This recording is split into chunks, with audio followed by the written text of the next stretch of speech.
জুলাই গণঅভ্যুত্থানে মানবতাবিরোধী অপরাধের মামলায় সাবেক মন্ত্রী আনিসুল হক ও উপদেষ্টা সালমান এফ রহমানের বিরুদ্ধে বিচার শুরুর আদেশ দিয়েছেন আন্তর্জাতিক অপরাধ ট্রাইব্যুনাল। একই সাথে ৯ ফেব্রুয়ারি সাক্ষ্য গ্রহণের দিন ঠিক করেছে আদালত। এই মামলায় সালমান আনিসুলের বিরুদ্ধে ৫টি অভিযোগ আনা হয়েছে। বিস্তারিত জানাচ্ছেন মাইনুল মারুফ।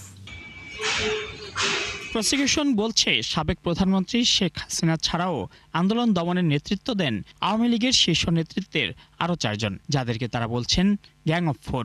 এই গ্রুপের সদস্য ছিলেন সাবেক আইনমন্ত্রী আনিসুল হক ও উপদেষ্টা সালমান এফ রহমান।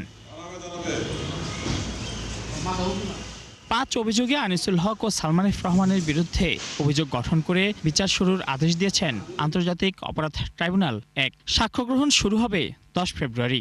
ওনারা কারফিউ জারি করে আন্দোলনকারীদেরকে শেষ করে দেওয়ার জন্য পরিকল্পনা করেছেন, ষড়যন্ত্র করেছেন, সহায়তা করেছেন। ফোনালাপ কথোপকথন আমাদের ট্রাইব্যুনালে উপস্থাপিত হয়েছে এবং এক্সপার্ট রিপোর্টও আছে। তারা নির্দোষ দাবি করে বিচার চেয়েছেন এবং আগামী ১০ ফেব্রুয়ারি বিচারের দিন ধার্য হয়েছে।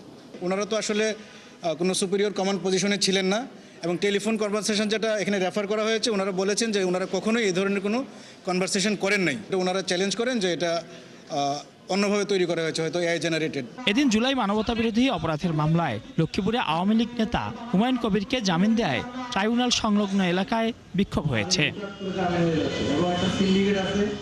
প্রসিকিউশন বলছে, অসুস্থতা বিবেচনায় বেশ কয়েকটি শর্ত সাপেক্ষে তাকে জামিন দেওয়া হয়েছে।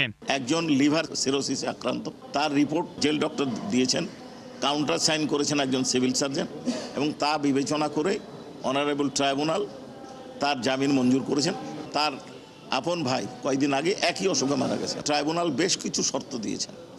শর্ত হচ্ছে যে এনি ম্যানার ইনভেস্টিগেশনকে বাধাগ্রস্ত করা যাবে না, প্রভাবিত করা যাবে না, কোনো আসামির সাথে যোগাযোগ করা যাবে না, পাসপোর্ট জমা দিতে হবে এবং সার্বক্ষণিক আয়োর নজরদারিতে থাকবেন। এছাড়া শাপলা চত্বরে গণহত্যার মামলায় ৫ ফেব্রুয়ারির মধ্যে তদন্ত প্রতিবেদন দাখিল করতে নির্দেশ দিয়েছেন আন্তর্জাতিক অপরাধ ট্রাইব্যুনাল ১। মাইনুল মারুফ, ৭১, ঢাকা।